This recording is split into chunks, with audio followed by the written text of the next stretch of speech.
All right, guys, today we have sessions from 8:30 to 1. I just want to welcome you at the close of today. We will give away door prizes. You must be present to win and get your typing fingers on ready because you need to say I'm here if your name gets called. Be sure to check out the NCAUG merchandise. Um, all proceeds for that will go to our scholarship fund. All sessions are recorded and will be put up on NCAUG YouTube. Please be patient. It does take a week or two to do, maybe a little bit longer. So don't worry, they will be there and you will get an email about it. We would like to welcome Brian Weiss, and his he's a it's a geospatial strategy for modernizing emergency management operations. Um, Brian joined Esri in 2013 after more than 30 years of public safety and emergency services experience. He was a volunteer firefighter for Steel Creek Fire Department outside Charlotte after over 20 years of service in Columbia County, New York, where he held positions including Deputy Director of Emergency Management, Hazmat Specialist with the Columbia County Hazardous Material Team and Chief, Tri-Village Fire Company. He is a member of the Regional Emergency Medical Organization Task Force, which responded to New York City after 9/11 and was awarded a Certificate of Excellence in Leadership by New York State for his role in establishing the state's first Citizen Corps program. He continues to serve with Team Rubicon and recently deployed to Lake Charles, Louisiana as part of the hurricane disaster response mission. His current role at Esri involves supporting state and local governments, account teams by helping customers leverage ArcGIS technology to support public safety needs throughout the eastern portion of the United States. That was a lot, and he's been a joy to talk to the last 20 minutes. Also, please put all your questions in the chat. I will be monitoring that, and I might be interrupting Brian some to get your questions answered. Thanks. Hey, thanks, Rachel. Appreciate it. Good afternoon, everybody. Thanks for joining today. We're going to talk for the next hour with a break in between, but we're going to talk about geospatial modernization for emergency management operations. Here's a quick overview of what I hope to cover in that time. A little bit about emergency management in general, kind of positioning of where we are. I want to give you a little update on DRP, our disaster response program, and how that impacts and creates solutions that are being rolled out into emergency management as well as other public safety areas. We'll talk a little bit more about some of the challenges and some of the ways that agencies are modernizing their approach to emergency management. Focus a little bit about some examples related to hub and collaboration among agencies, which is probably one of the highest priorities right now that I've seen in the past 12 months. And then hopefully if I've scoped this out right, our break is going to be right in the middle, and we'll come back and we'll spend some time on damage assessment and special event operations. So with that, we'll go ahead and dive right in. So let me just kind of give a quick background of, we all been through COVID, right? We thought we were coming out, we thought there was light at the end of the tunnel. But from a GIS perspective, there's been tons of things that we've learned and observed over the last 18 months. So a single application, like you've all probably familiar with Johns Hopkins University with the COVID data site, that may receive thousands of requests per second and have millions of concurrent users. So there's a lot of things that we learned on the technology side, a lot of things that our customers learned on the technology side to address things like that no one really has seen in the past. So a lot of things changed in the last 18 months. I think dashboards, hub, some of the technology, some of the components of the platform that you are familiar with have made a huge impact in GIS. And as a whole, you as a group of users have made this huge difference, right? Facing a lot of things that haven't been done before, not only from a technology standpoint, but also from just a staffing standpoint, and a persistent request for more applications, more maps, more data, more answers. And although it's been really rough and it has taken its toll in certain areas, I think we as a as a society, as a community, as a country, are much better prepared to face the challenges that we could be facing in the future. So COVID response did prove the value of GIS on a global scale. I mean, literally, that Johns Hopkins University dashboard had millions of viewers to that dashboard. And using GIS, every organization delivers some type of location intelligence that modifies those operations and prepares for the next crisis. Even as we struggle to recover from this, there are new crises happening all over. It's not just the typical things that we're facing, like Hurricane Ida right now, but the unemployment crisis, social unrest has come up in the last 12 months. All the impacts now related to cybersecurity, ransomware, climate change, the list goes on and on. I'm not trying to be a negative Nelly here, but I think it just points out the importance and the increasing importance of GIS as a way to help communities and agencies prepare and respond and become more resilient than they have in the past. So typically for emergency management, right, what we have faced typically in emergency management is mostly related to natural disasters. And 2020 set the new record. 22 events of $1 billion or greater impact. I mean, prior to that, there were 14 in 2018 and only 16 in 2017. So I think it pointed out two things. Emergency management's not getting any easier. And number two is just the number and the magnitude of the impact of future events will probably continue to increase. So I think with those two things in mind, there's no doubt that GIS has become even more critical. The current disaster season, I'll use the word may become challenging. We've been spared. We've been lucky so far. We've got the Ida without really substantive impact. I hope the rest of the season looks that way. But if you look at the National Centers for Environmental Information, if you look at state organizations, there's a lot of things that are abnormal, whether it's snowpack is down that allows a fueling of those wildfires out west, whatever it is. Climate change is here, and whether you want to sign on to that or not, the impact of these disasters have either grown in magnitude or their duration, right? The study the other week was talking about hurricanes lasting much longer once they make landfall than they have in past years based upon climate change. So we have some operational challenges, right? So what we learn from our customers is around, having the ability to see what they're faced with, right? So they're faced with things about how do I develop plans that align our limited resources? How do I keep current? How do I maintain situational awareness, right? The minute I put out a paper plan, it's out of date. How do I effectively respond to anything that's unplanned as they occur even during the event that I'm working on? And then looking at things like after action reports and then trying to understand, what am I doing for the future? How am I planning? How am I now kind of pivoting to become more resilient, which is one of the things that has really taken off recently as well in the whole concept of disaster recovery and mitigation activities. So not to talk about DRP from the standpoint of what DRP means to you as a customer, but just to kind of give you the context of how these solutions that I'll talk about for a bit have seen a lot of development, right? So as you know, with our disaster response program, we provide to our customers, data, software, technical support, SE support for implementation support, things like that. But as we go through that and we start to face these different challenges like we have here since 94, right? So we've got 26, almost 27 years under our belt at this point, looking at all these events.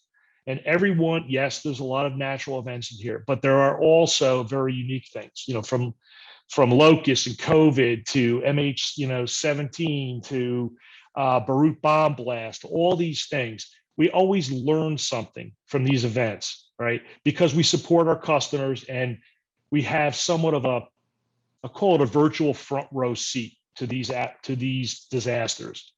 So therefore, we look at a lot of patterns that are common to emergency management for each disaster and crisis. And in the emergency management realm, it's typically, I'll say, 4 major areas, or you can get down to 3, right? One is situational awareness, I think has never been more important. Conducting damage assessments in a timely manner that's accurate and consistent across all agencies responding. And then I'll put the information topics into one category and just call it that, in public and private information.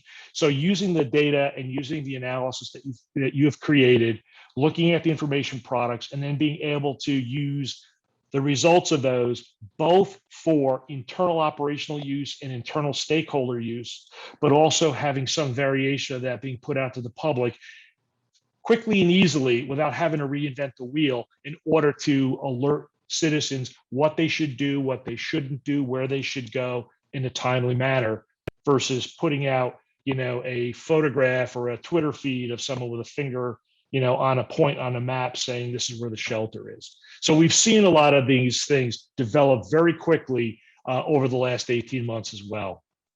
And as a result of that, you're all familiar, I'm sure, with emergency management solution templates, right? In ArcGIS, you can go and find this. There's tons of solution templates in here. But if you go to public safety, and we have fire and law enforcement, but emergency management, you're looking at some of these in here that we'll talk a little bit about today, right? Under emergency management, we're looking at emergency management operations, and primarily then on top of that, we're looking at damage assessment, right? We'll talk a little bit about special event operations, but special event operations is kind of a cross-jurisdictional approach, with EM playing a very large role in that, kind of as the quarterback, but fire and law enforcement and other agencies being involved as well. So that's not listed specifically here in emergency management. Another point to keep in mind as things change in EM is related to the increased focus on resiliency in communities. There is something on resiliency being published almost every day. There is a lot of work being done at Esri to address what those resilient requirements are.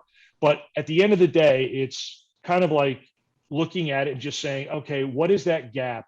When I now have a levee in Louisiana, and I have 1 or 2 neighborhoods now that have suffered flooding again because it's overtopped the levee, then what do I need to do in the future to make this not happen, or to have a community, once it goes through this disaster cycle, what can I do in preparation to make this community as vibrant and as close to its original state after this disaster as possible, right? Brian, as I have possible. I have Yes, a ma'am. question. Does Esri take the role of putting together these visualizations for all these disasters and major events, or does Esri mainly provide the templates for visualizations for counties, companies, and decision makers to create what they need for themselves? So I'm going to answer that from a solutions template perspective. What we do is we understand that the most common repeatable patterns that we see in these disasters or these incidents. What we do is we call it a template, not a finished application, because it is configurable. It's still configurable for you as the end user to take. It's kind of like the 80-20 rule in my mind, right? Take 80% of what we've got either wired up, pieces and parts are put together, and as you download that directly into your ArcGIS Online organization, you have the capability then to go in and customize. Right? Customize it in our world is configuration first, right? Is modify it. I don't need this piece, I need that piece. So we don't do the 100% solution in most cases. It's an 80% and let you finish the last 20%. And it doesn't have to be just visualization. It could be the analytical process. It could be the publishing and sharing or collaboration aspect at the end of taking the end products and sharing that among other agencies or with public. It's all the same process. So I hope that answers the question. If not, just keep hitting me on that, or just reach out to me after this, and I'd be happy to have a specific conversation to answer that question. But I think that's what you're asking. Yes, thank you. Perfect. So On the information part of this resiliency, right? One of the things that one of our customers has said at one time was, if we're not able to share information, then we don't really understand what the true picture is of what's taking place. And kind of the carry on from that then is then the decisions we may be making may or may not be the best decisions if we don't know what the real situation is. And I think, about 18 months ago, well, now it's almost 24 months ago, there was a statement that was put out here that said, in Arizona, is the director of EM said, a common operating picture among partners and stakeholders is critical to the effective and efficient emergency response. So I think all this is kind of lining up into a perfect storm of the whole concept now that's really flourishing is around interagency or interjurisdictional collaboration across states, state to state, county to county, county to state, et cetera, is one of the big trends that we're seeing happen in the US coming out of COVID. I always show this example really quickly, not because it's emergency management, it's not. But this is an app in Los Angeles that is just a great example in my mind of a common operating picture. It's called Streetwise, and basically it shows all of the city's departments, right? All the projects that are being done by all the departments in the city.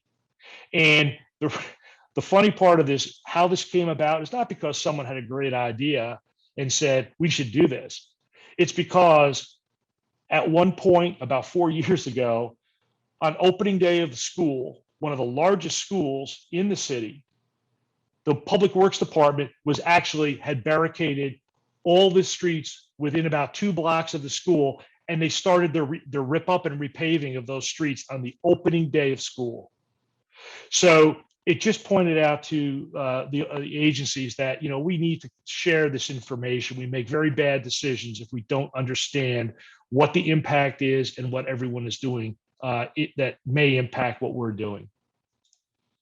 So one of the questions we typically ask, right, is can you provide real-time operational briefs, right? So a traditional method for briefings is to have a series of paper maps on the wall like you see here.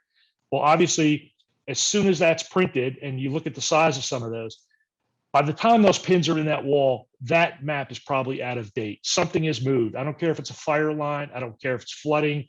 Don't care if it's a landslide. Doesn't really matter. It's probably out of date by the time that is even being posted.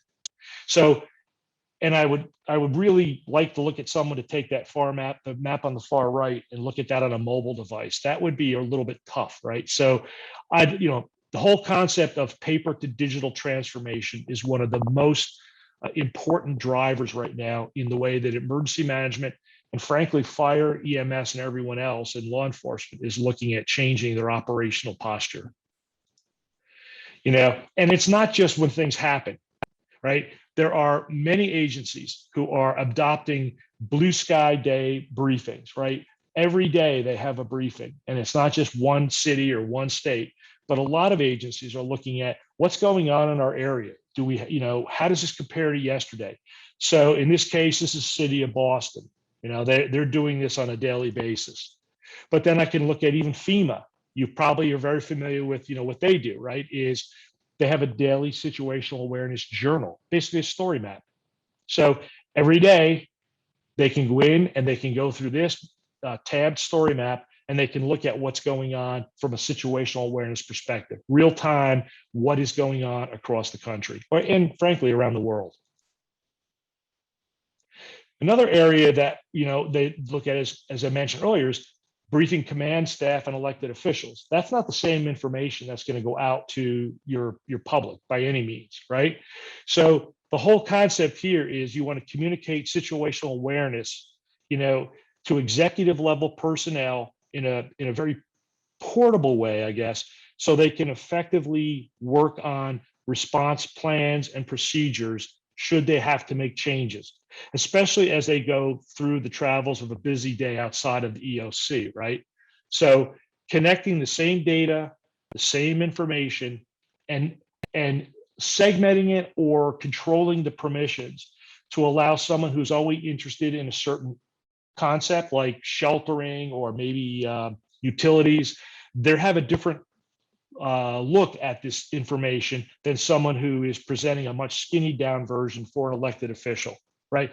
And you look at dashboards and other types of information products where I would have what I will call a self-service version versus possibly a hosted, a curated version, right? Someone walks into an ELC, no matter where it is, or a mobile command post, look at the dashboard, understand immediately without asking questions. You know, red, green, thumb up, thumb down, speedometer, you know, green, yellow, red, things like that that are self-service, or what I'll call curated, where if I'm briefing, if I'm the PIO and I'm briefing someone, I would be able to walk through this and have this discussion with you.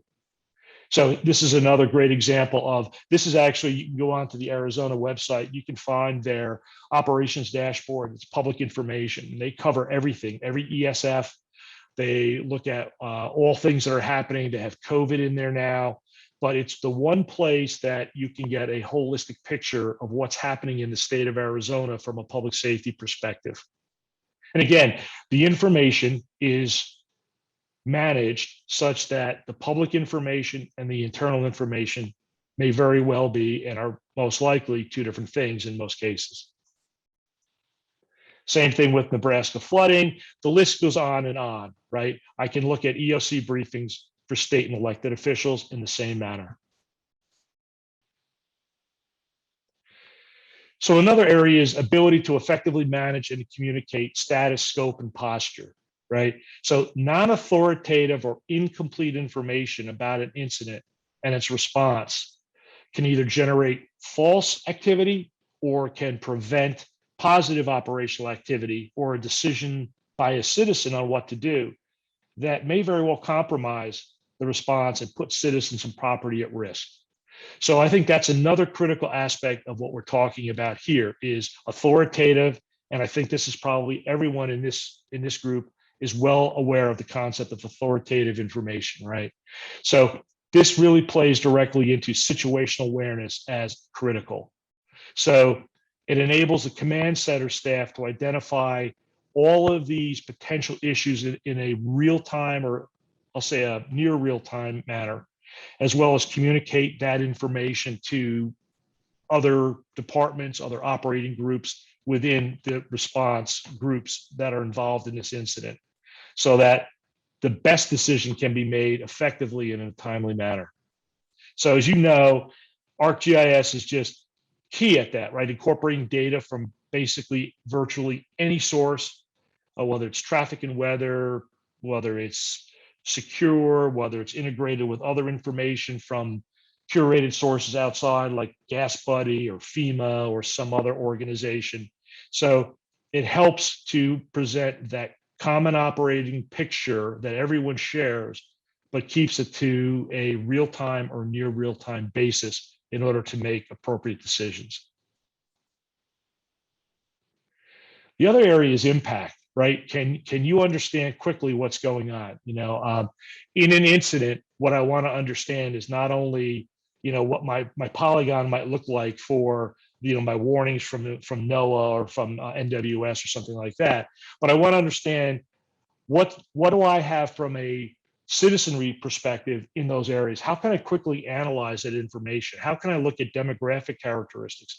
I think a lot of you have worked with and have seen a lot of infographics that have become very popular with emergency management organizations now that will help emergency managers understand what I have to deal with in that area. Not only assets that you may have as a community or as a county or a city or a state, but also what does my population look like?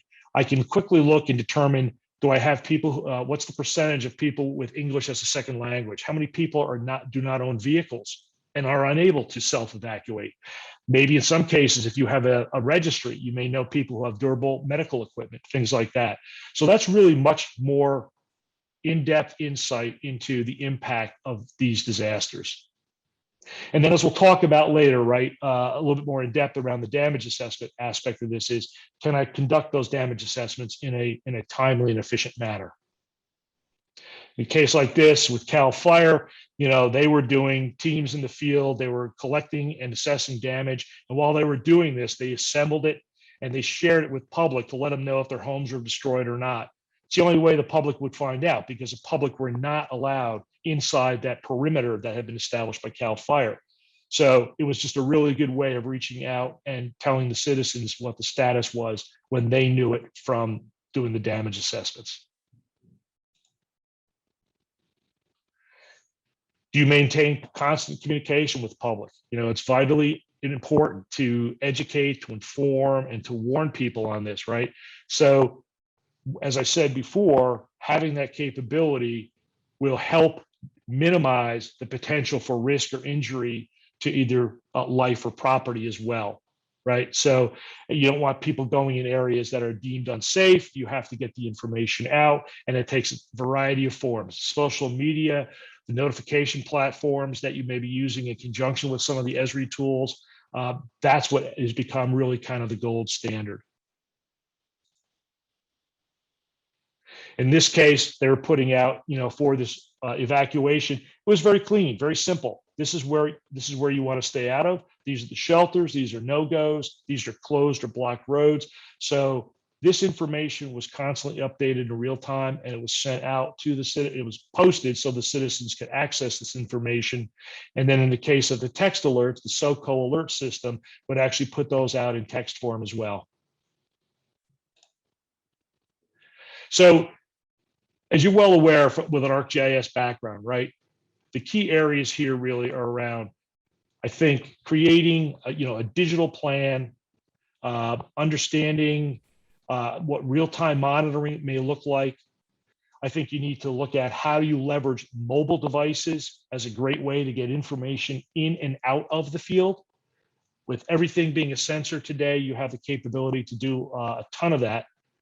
And then I think you're looking at is, how do I share that information? As I said before, whether it's internally as public information or whether it's externally, that information has to be managed well.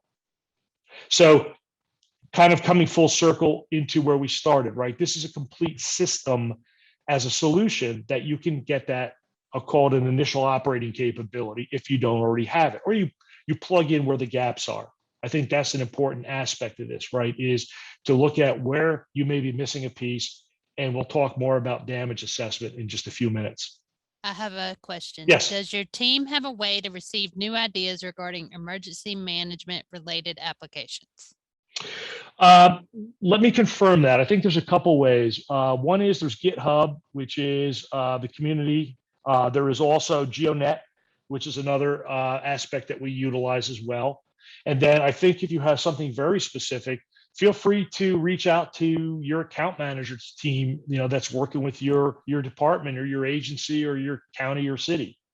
So those account managers on our state and local team integrate with our team, and we are, as cross sector, we can take any of that information and either forward it or connect you directly to, whether it's product management, whether it's Brian as a solutions director, Jeff Barani as a tech lead for emergency management.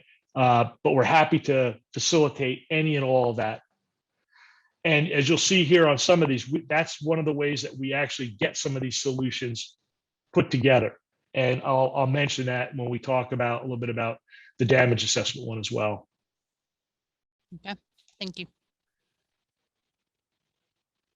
So I'm going to quickly cover a couple things on information sharing and collaboration, which is, I think, that one of the biggest areas now where emergency management is really stepping up to the plate, right?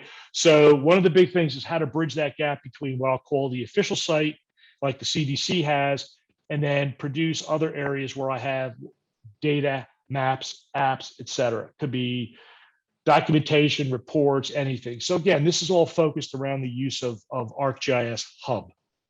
And that has been, between Hub and dashboards, I would say that those are the two biggest areas from our platform that I've seen emergency management really adopt and push and expand and really find new uses for over the last 18 months. And that was mostly due to COVID, but I think a lot of people, once they got used to using it for that, really kind of started to think about other ways to apply this.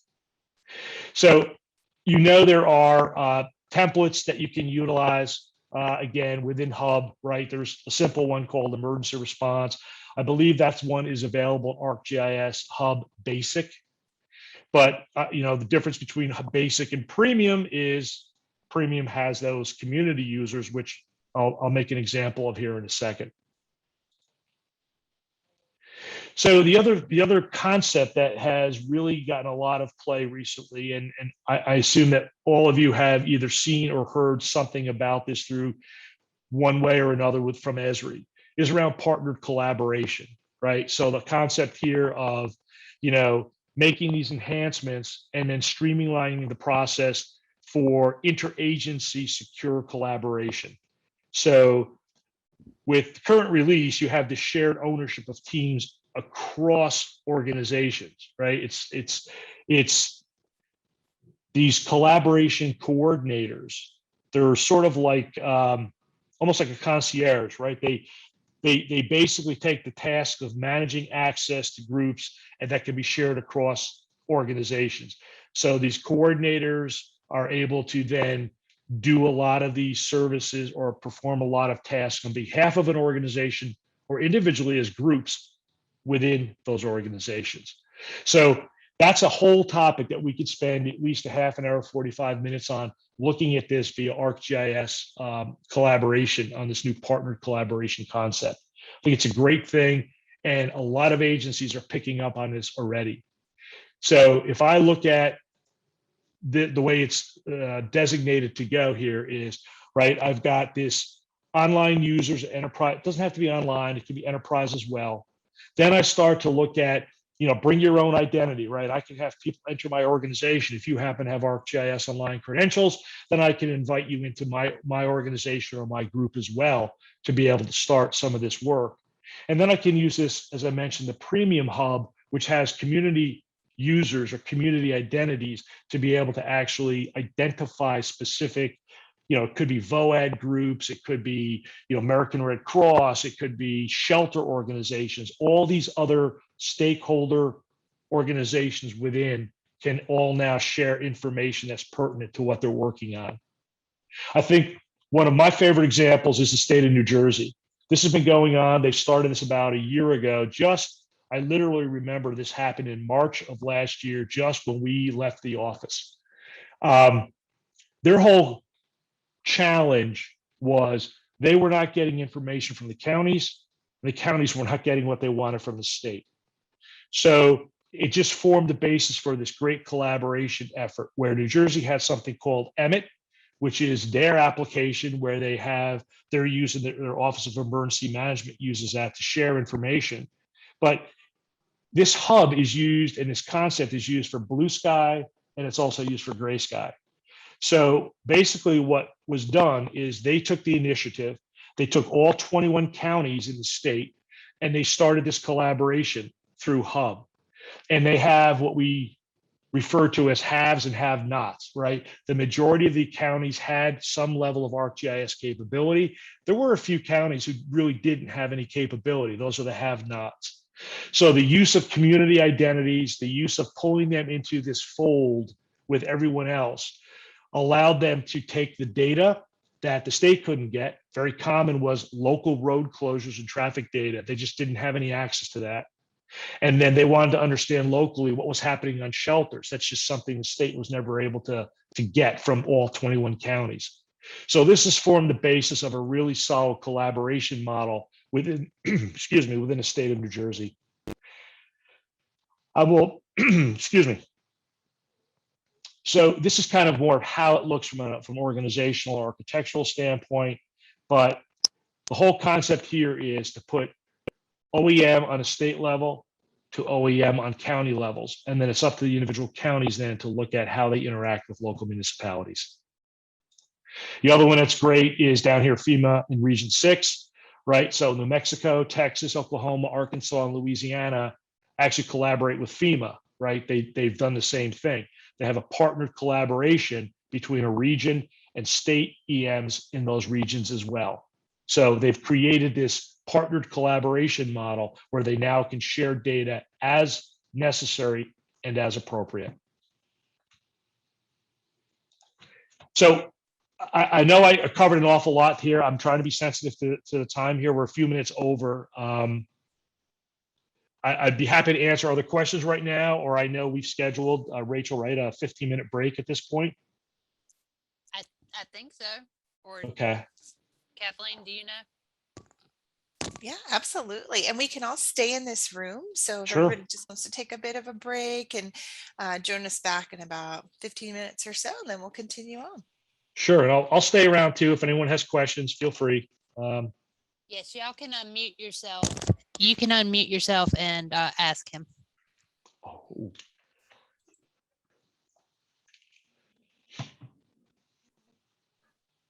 Mr. Weiss, I had a quick question related to the question I asked about submitting ideas. Like right now, I'm looking for work, so I'm between jobs from graduating in December from GIS program. Okay. So I still have access to like my my account with my university, so I still have access to the account manager to contact him for ideas. So would that be the best way, maybe, for getting an idea through to you guys as a team? Yeah. As I said, I think happy to do it any way it's easy for you, right? I mean, and where are you located? What municipality are you with right now? Are you working with anybody, or is it through just the university? Just through the university is what I have access to. So feel free to just shoot me an email. It's bweiss@esri.com. Shoot me an email. I'm happy to connect you with whomever. It's not a problem at all. Awesome. Thank you so much. Yeah, no problem. That was easy. Yeah, my background's in meteorology, so I have a lot of aspirations with GIS and meteorology and FEMA and other ideas. So I'm looking forward to connecting with you. That's fine. That's great. Yeah, I mean, I think that's one of the coolest things about this community that I have not seen in other technology areas is just the proactivity and the way the community reacts to these things, right? I mean, there's that huge GIS core of volunteers who are willing to do things.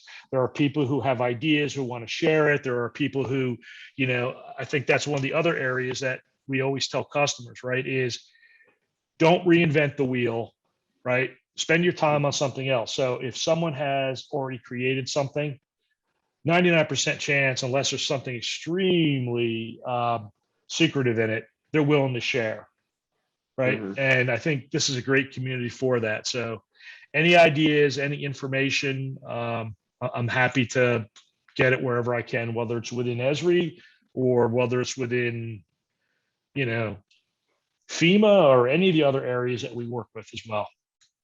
Awesome. Yeah, it's really neat to see all the collaboration like we're talking about between the different counties and cities and states, on big events, especially with FEMA. So that's really neat to see that future coming out.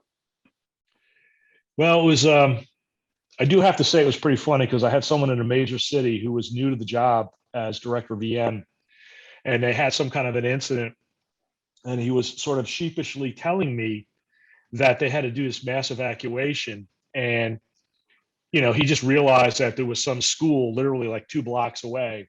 And he basically commandeered the school as a sheltering location. And he said after it was all said and done, he said he was kind of curious as to why he got a lot of pushback and what things didn't happen as quickly. And someone actually came over and said, that was, we don't mind helping you guys, but you got to understand your city boundary ended at the street that your incident happened on. You just commandeered buildings from a different city without even talking to us. It was just hysterical. So it's always pointed out to me the concept that these types of disasters or incidents, they have nothing to do with jurisdictional or administrative boundaries. And if you're not sharing information, then everyone's got a problem. So. Exactly. Okay, so coming off the break, we can talk a little bit here about the damage assessment solution, right? So I know there was a partner presentation on this earlier. Well, it was today or yesterday, I'm not sure. But I'm going to stay pretty high level on this and talk in generalities about this. If you have specific questions related to I mean, a lot of the questions that have come up recently have been around if you're integrating with something, a SIM system like WebEOC or whatever, that has been more of the questions. But I think universally across all the states that I work with, there's been a very large pickup of an adoption of this damage assessment solution. And I think there's a lot of positive movement on this, more so than I've seen for practically any other solution so far. But so for those of you who aren't familiar, this solution really is about a set of capabilities for what it says, right? Damage reports, assigning, ability to assign the assessment or the damage assessment process to field workers, monitor this impact on the community. And again, go back to things like, general emergency management. We're talking about briefing internal stakeholders, sharing information with the public. So it leverages the same information that's required by FEMA for both the individual assistance program as well as the public assistance programs. And I think it's really key here because accelerating this process is critical, right? Because typically communities have, I think it's about 30 days, give or take, when the incident starts from the incident start date to actually determine whether federal assistance may be necessary. So you want to be able to understand the impact and scope of this, whether it's a natural disaster or catastrophic event of some type, and then be able to align resources and start the recovery activities, like, looking at your damage assessment. So basically, from an overview standpoint, right, it's a unified solution. It's not just anymore. It's not just necessarily just the Survey 123 app or some, a quick capture app that you're using to just collect field data. The critical thing that most people have really responded to is the fact that it uses I love to say, the FEMA schema for both the IA and PA throughout this process. So it certainly makes it much more efficient, and it makes it much more consistent and usable. It's able to support, a small scale disaster, whether it's, a very isolated tornado or something as large as a hurricane and the resultant flooding and things like that. It reduces the number of agencies that are collecting this. It provides this comprehensive reporting process. So it's easier for emergency management to improve their efficiency by even dealing with any kind of paper reports. And it reduces the time to get resources, where they're needed most. And we'll talk a little bit about kind of the windshield application versus the actual real, the IA or the PA report.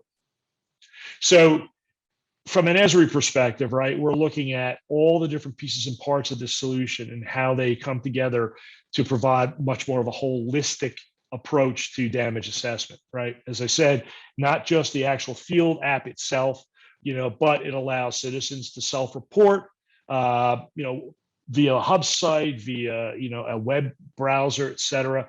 It allows the capability for staff and for a lot of volunteers, whether it's volunteer fire departments, whether it's, other groups that are being enabled, emergency management staff themselves. And then obviously the key is to collaborate, again, the word collaboration, to share this information with FEMA, the state, and any other partners. And if it's a regional collaboration approach, like I showed you earlier for, FEMA Region 6, then that's appropriate as well. So the key here is it's a system, not an app. So this system includes all of these tailored or focused information products that would be used by each of these different types of users. So this is just an example of the types of what you'll actually see if you haven't deployed it yet. I didn't want to click that quickly, but if you look at some of these apps, I'll go over these apps a little bit more in detail in a couple slides coming here, but they're all custom. They're all purpose-built is kind of way I want to position it for the users and what they need to do. So residents who've been evacuated right before this disaster, if they've evacuated, boarded up and gone away or just gotten out, they may be really under pressure to see what the status is of their homes. You know, are they still livable? Is it something that can be repaired, or am I starting from scratch? So instead of constantly hounding, you know, trying to find a source to do this, right? Instead of local emergency management, you know, some office in the county or the city, or they call the police department or the fire department, whatever, they can view photos of the current conditions in the community. So this information will help to eliminate a lot of the inbound requests for this information. And also, I would hope it would reduce some of the anxiety or some of the concern that these people have from being able to access and understand quickly. Like I showed in Cal Fire earlier, right? If I'm not allowed in an area, I really want to understand my property and what's happened. So in this case, the photo viewer will allow that to occur. That's one of the components of this system. And then additionally, now we've got managing the damage reports, right? So as these reports get submitted, the emergency management staff or whoever's assigned to this can begin managing the reports. So public damage reports and windshield damage reports are a great starting point to understand, you know, initial damage assessments, windshields especially, right? It allows me to look at kind of a coarser view into what's going on. I can use the Windshield app and I can say I've got, you know, 6, 7, 8, 10, you know, units in this area that are impacted. It also helps to give emergency management an idea of where do I have to deploy additional resources. In some areas, some cities, some communities, you know, what they'll do is they'll look at it and say, okay, if I have commercial buildings involved and I have a limited number of structural engineering teams who have to go and assess whether that is a viable building or not, I don't want to send those critical resources into an area where maybe a lot of commercial structures, but I don't have a lot of damage reports. I can quickly look and say, it seems that all my damage that are commercial reports for public assistance or all over in this sector, I think I'll send my teams in that sector for structural engineering in order to be able to do those initial assessments. So it's important, these reports have, as you can see here, all the information that's collected. I can now do filtering. I can determine from looking at a dashboard, if I can look at who I've tasked them to. I can look at a report and understand, hey, I've got a team over here that's doing this kind of assessment. What is their capacity? How many reports are assigned to these different people, right? It could be an individual user that I'm looking at here, and I could be looking at it as IA or PA. I can look at it as submitted but not assigned. I can look at my legend and understand, you know, these are color coded, right? So typically in the template that you'll find, circles are indicative of individual assessments, squares are indicative of a public assessment. So I can click on that, get my metadata, my pop-up will show me who's assigned to, what status it is, has it been submitted, completed, is it in review, et cetera. So this is just one easier way to be able to start to manage and monitor this information to understand what is the workflow, what's happening. In order for me to understand this now, I'm going to translate this into what I'll just say is an ops dashboard, right? So I'm looking at priorities for these assessments. They have to be effectively captured and communicated quickly in order to start the recovery process. So I'm monitoring this as damage assessments are conducted. Each time a damage assessment is submitted, it appears, it populates this board. I will be able to understand, you know, my blocks at the bottom here will show me different types of conditions of the structures. I can then look at the left-hand side and click on report status, report type. I can, in this case, I want to know if it's an owner or renter that this building is where the damage is it impacting just the owner or owner and renter or just a renter? Is there insurance involved? And then on the right-hand side, I've got total impacted units, right? So as I scroll in and out, as typical with ArcGIS, right? The map extent will then filter and limit the amount of information that's shown for that area. So everything will update and show me what's showing me on the map as well. So each dashboard contains all these different selectors, indicators, and information that will allow emergency management or whomever to make better decisions quicker. They can understand where the assessments are coming from. They can look at very quickly where the, let's say destroyed are versus minor damage to assign resources. And they understand what a running tally is of impacted units for their whole area. Another area, this is the damage assessment hub, right? So this is an internal destination page that's used by EM typically to provide damage assessment resources to staff and volunteers that are involved in the process. So the resources are typically dashboards so they can understand what's going on in real time, surveys to conduct the damage assessment. If you've taken a look at any of the solution, you'll see that QR codes are provided so that you can actually go in here. If I'm a volunteer, I can go in and I can simply use my phone. I can hit a QR code. I can download these to my phone, or it'll go right to my browser and it will download that survey form. So it's a fast, easy way to get my volunteers up and running to be able to accelerate the damage assessment process pretty quickly. As I said, there's multiple types of surveys, right?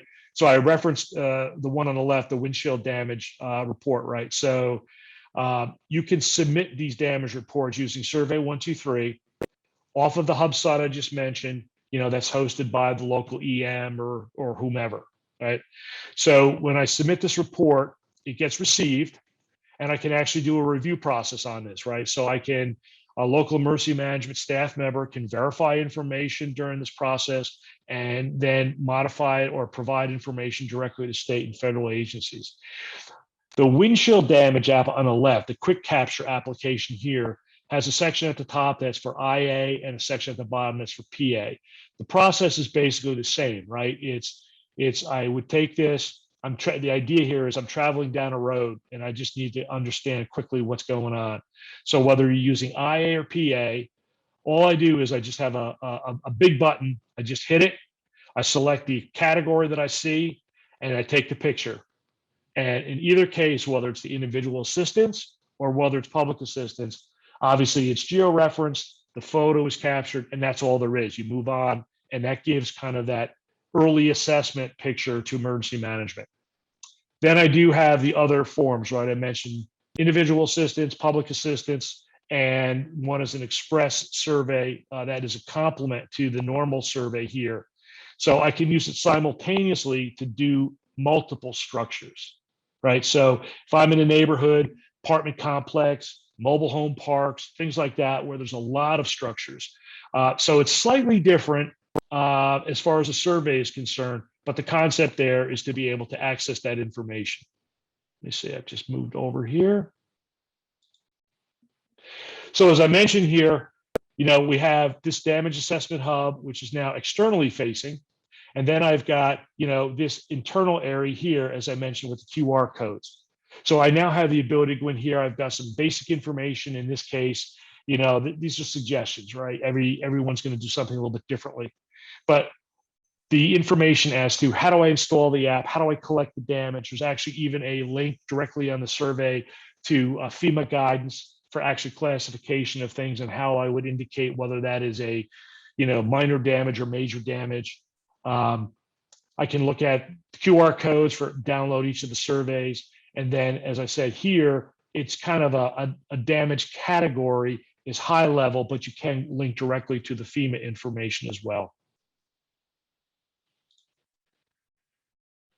So let's switch gears for a few minutes and talk a little bit about special events, right? So we all know about special events, right? Municipalities, this is a great thing for them to host. This is a great way for community to get together, especially after COVID. There's a huge, huge pent up demand for special events now that we're coming out of COVID. And you can't see my air quotes here necessarily, but I'm hoping we're coming out of COVID. But we have to now maintain safety and security even more so than we have in the past. right? It's important for communities to get back into the swing of things on this, because in most cases, these are good revenue generators for the local community as well. I mean, the communities have suffered dramatically throughout COVID, and this is a great way to be able to get back into and start, recovering from some of the things that have happened over the past 18 months. Scales don't really matter. They vary, from a strawberry festival, like we have here locally, to a national special security event like Super Bowl or a marathon or whatever, or political conventions. Doesn't really matter. It can be multiple locations. It can be a single confined location. A lot of the processes and concerns are the same. The scale is the only thing that changes, right? So in this case, you might be looking at a large building where it's a confined single event venue. 3D is another area within emergency management that is really, really helping to modernize EM right now. And it's not just in special events. It's in around, a lot of you may have already been familiar with, doing modeling related to 3D, taking BIM or CAD or Revit information and creating 3D buildings, looking at creating what we call digital twins. All that information is being done via 3D. And now in public safety as a general area, safety of firefighters and law enforcement are also looking at 3D as a way to accomplish, those safety needs as well. But I think looking at EM, because of its comprehensive and broad all hazards approach, is probably on the forefront of a lot of these, more so than individual agencies are, because they have a much more focused mission. So 3D, I look at multiple locations. This was a Super Bowl last year, right? I mean, it was in 7 or 8, they had major pre-event parties, post-event parties. So obviously EM was looking for, to be able to monitor and look at not only the event venue itself, but all the different events outside, the ones that were televised, the ones that were large, huge crowds, the ones that were kind of VIP related, even to the point where they developed some interesting things related to drones, right? I mean, that's another area for a security standpoint where they've developed for, well, at least last year it was used around understanding unauthorized aerial device or aerial systems intrusion into no-fly areas.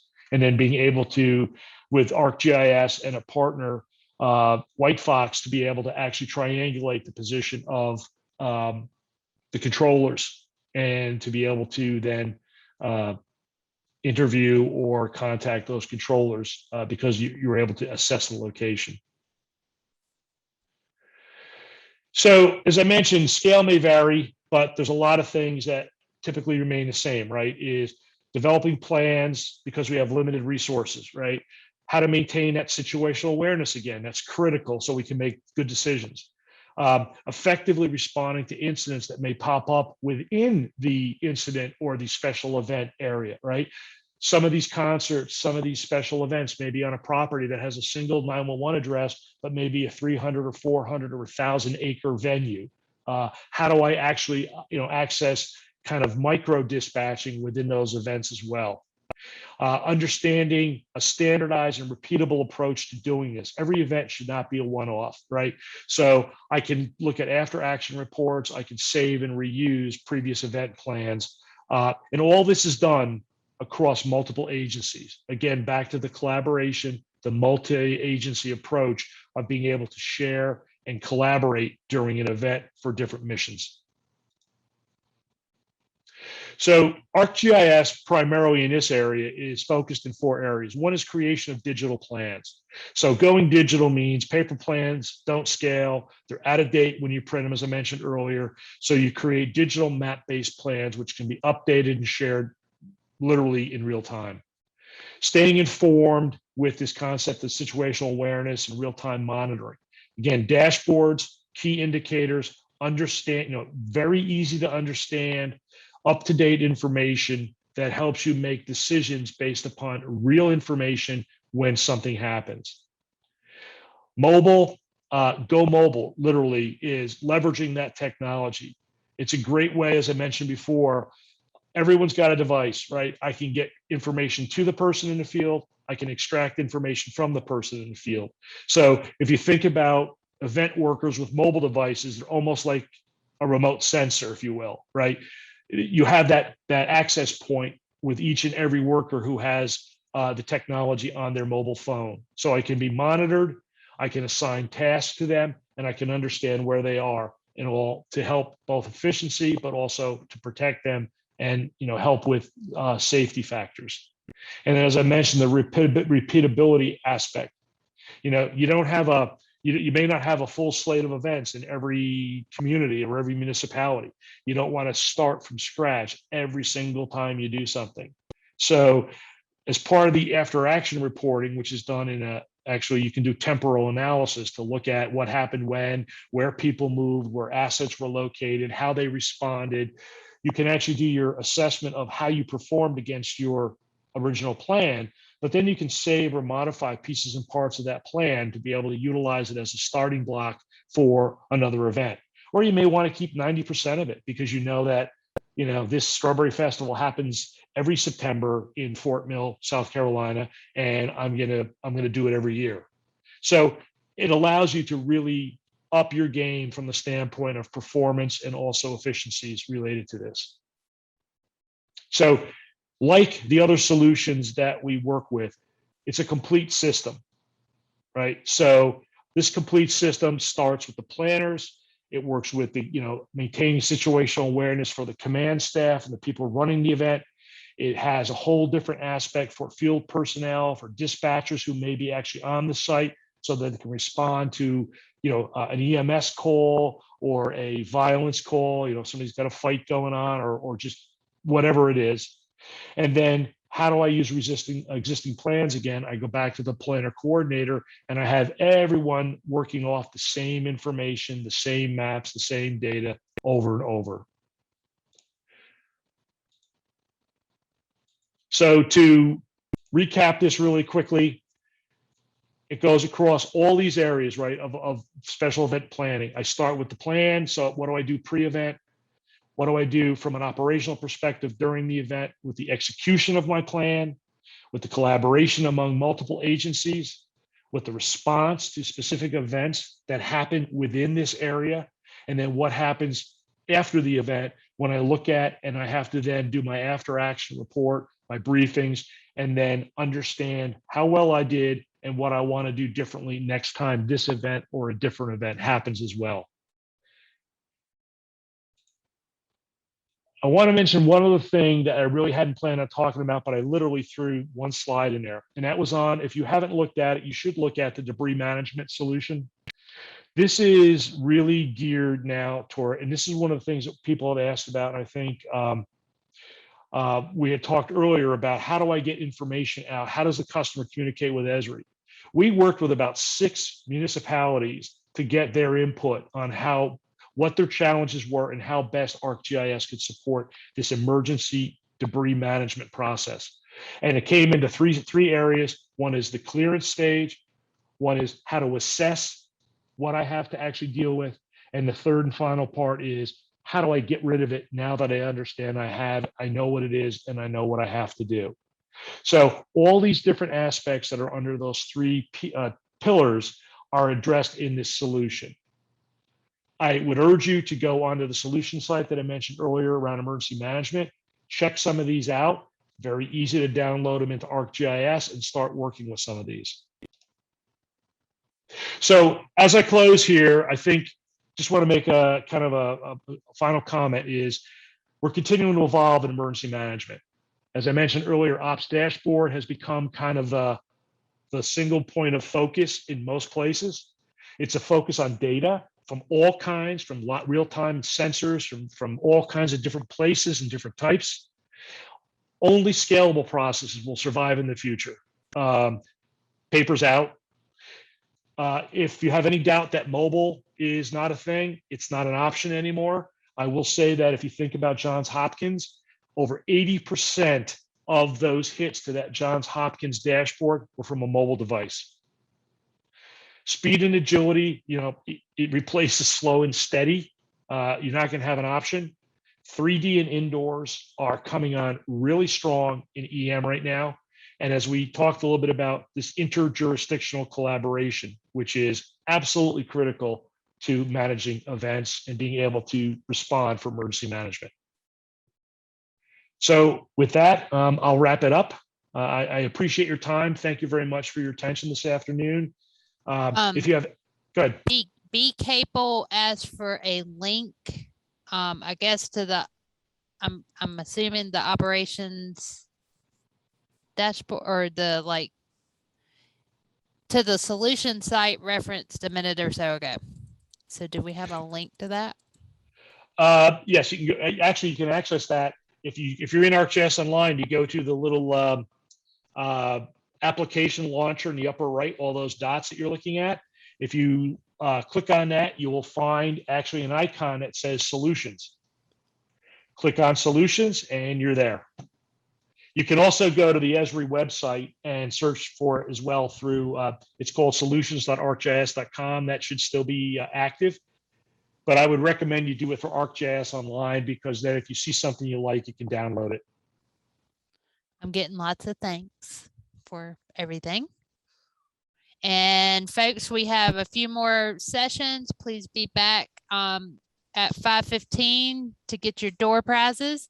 And I think that's all. Thank you, Brian. You did great. Lots of great Appreciate your information. time and effort.